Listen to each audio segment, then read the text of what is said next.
My recommendation is it's clear that you've given staff direction to relook specifically at multifamily, to look at all fees, but specifically multifamily fees. And perhaps you don't want to make it date certain, put these new fees in place, and as soon as staff is done, be it 3 months or 9 months, with whatever the fees should be, you make that change then. Final submittal. So they do monitor this very closely. Well, you guys, you know, can't you give us a little wiggle room anyway? Well, because, I want to finish this tonight. I mean, I'm just looking for more time. First of all, this is not a public hearing. They're not an applicant. They're a member of the public like we are, and we have a right to address this topic. They're not an applicant, Mr. Mayor. You're giving preferential treatment. That's fine. That's fine. But I will probably, first of all, I haven't recognized you, and so I appreciate you sit down until they get done, okay? If I understand this right, it says here that you're invited to submit a firm commitment application for mortgage insurance. So HUD is not providing any financing, is that correct? They are providing mortgage insurance, which enables you to get the financing. You're right. In other words, guaranteeing whatever loan you get from Correct. whatever institution, right? Correct. My definition, when someone provides a loan guarantee in the real estate industry, that's a form of financing because it allows you to get financing. Okay. All right, but I was getting confused. Is HUD giving you money or is somebody else giving you a mortgage loan or whatever? HUD is basically making a promise to a bank that they will guarantee the amount of this loan. Yes, in case you, unfortunately, if you had to default. The lender must advise HUD in writing within 30 days of the date of this letter of invitation whether or not it plans to submit an application for the particular project. That's the final submittal application, yes. However, you have 120 days to actually make the submittal. Correct. So what that does, the way I read that, it would not preclude you from submitting a letter tomorrow that says, yes, we plan to submit an application, and then you have 120 days to actually make the application or not. The process with HUD is a couple of steps. The first step, which we have gone through, is a preliminary application in order to receive this letter of invitation. With this letter of invitation... Okay, but I'm hoping that this recession is going to end at least by 2011. So, you know, can you give us a little bit more window of time so we can calculate what deficits we're going to have in revenue from cutting CES for everybody, because we've got to do it for everybody. And so then we can look at what our 2010, you know, proposed budget is and see if we can go to the level that you're seeking or not. We would like to, Walt. Unfortunately for us, with HUD, and given, I believe that success often comes to those who get in front of the inevitable. Thanks. And, you know, my point of view is that, you know, that development, that area is going to need 100% services, and we're taking 61% away. And so someone, existing residents, have to make up that difference if you want, like Daryl just suggested, if you want to keep our quality of life as it is.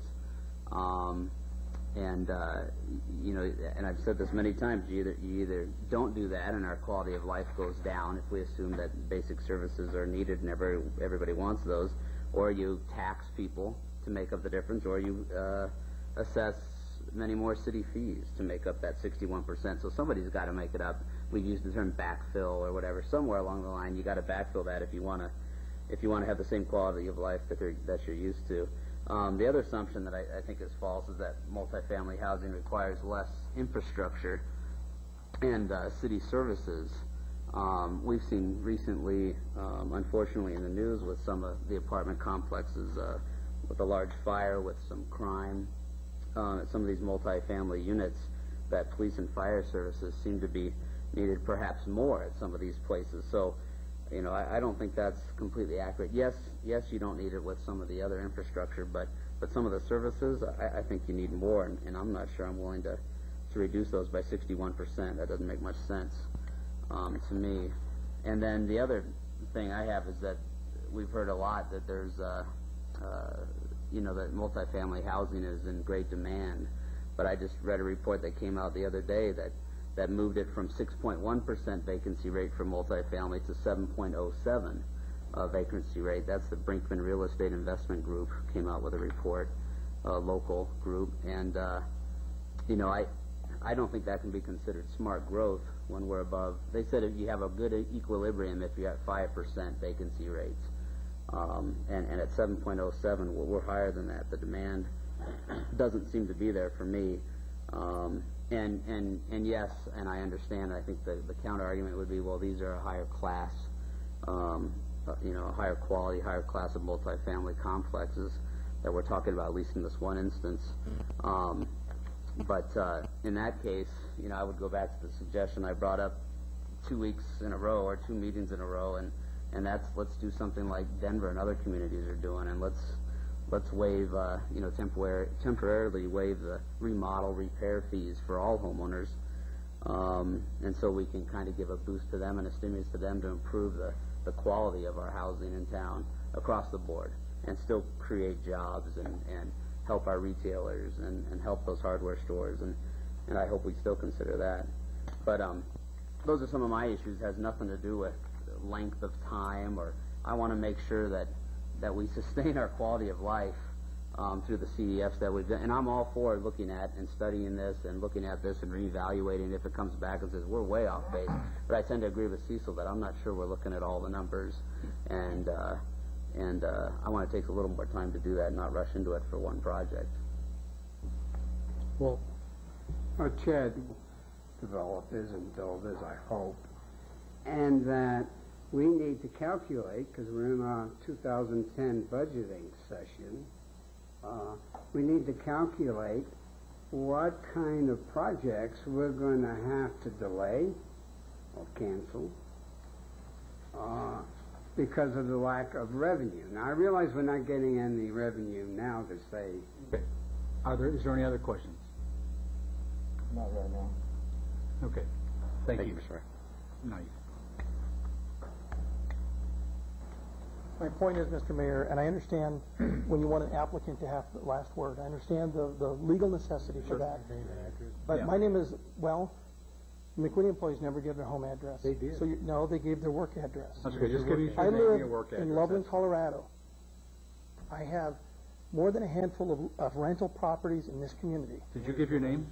My name is Liam Weston, and I live on Hiawatha Drive in Loveland, Colorado. I have a colleague and a friend who came here tonight. She manages about 600 rental units in town. She couldn't stay to the late hour, but also wanted me to address some of these issues. I think the point primarily that I want to make is there are a lot of private landlords in Loveland, and every property since the 1980s has paid CEFs in this community. So when we buy a piece of property, we finance that cost over the life of the property. So my cost in that property is reflected in the higher rent that I have to charge. You're giving a competitive advantage to one of the wealthiest members of the community to come in and build 300 apartments to compete with myself and every other small businessman, either landlord or developer in this community. So I guess that's, the CEFs are higher in Fort Collins and Greeley, but the permit fees are less. And that's what the Northern Colorado Business Report came to. I'm not here, Mr. Mayor, to defend the CEFs. I agree with you. I think they're very high. But for me, it's a little bit, and, some people, I kind of take, you might not like this, but I'll tell you something. Chad reminds me a lot of Leona Helmsley as a developer, because his view is taxes are for the little guys, not for the big guys. And the fact of the matter is, what frustrates, I think, the private landlords so much in this community is its scale. If you were to give us the same benefit, the competitive advantage of waiving so many of these taxes to us, and I bought, let's say, or built a duplex or fourplex once every other year, it would be 150 years before it would equal the $1.8 million you're talking about for the McWhinneys tonight. That's the scale, because you're talking about 300 units in that, that narrow time frame. More costly. in what he was just talking about. If that apartment building, especially if it's HUD, especially if you get Section 8 people in there, if that's in Johnstown, it's going to save Loveland a lot of money. Because, as was mentioned earlier with the article in Loveland Connection, is we know that government subsidized housing costs more money. It's hard to kick people out on Section 8. I don't take federal grants. I don't come to you and ask for a waiver. I don't have a metro district. I don't get any of those taxes back. I pay taxes to the school district a lot. I pay a lot of taxes to the city, and I pay taxes to the county. And what I'm asking you for tonight is to please consider that you've got hundreds of private landlords just like me, and we maintain those properties. We create jobs in the community. The rent I get, I hire local plumbers. I hire local people. But the scale is what's so amazing to me. So let me, if I can, just address 3 quick facts. One is the Northern Colorado Business Report has studied this issue. And they did do a report on a Greeley study that was done about comparing these fees. And I agree with you all that it is very complicated and it's hard to strip it all away. But what conclusion did they come to? They came to the conclusion that they're all about the same in the different communities. And they said that because Loveland does have lower utility fees. Loveland has lower permit fees. And you can go look that article up. That's on the Northern Colorado Business Report. So to me, it's not ambiguous. There's a gentleman from the city of Loveland, Greg George, this was in February of '08, who said, over time, the electric bill sort of compensate. That's a big selling point. And with a big project like Chad's talking about, he's going to be paying a lot of the electric bill, and maybe it's not fair that I'm collecting and paying for CEF costs for my new places that he won't have to pay for his residents. Thank you for the time, Mr. Mayor. Thank you. Anybody else?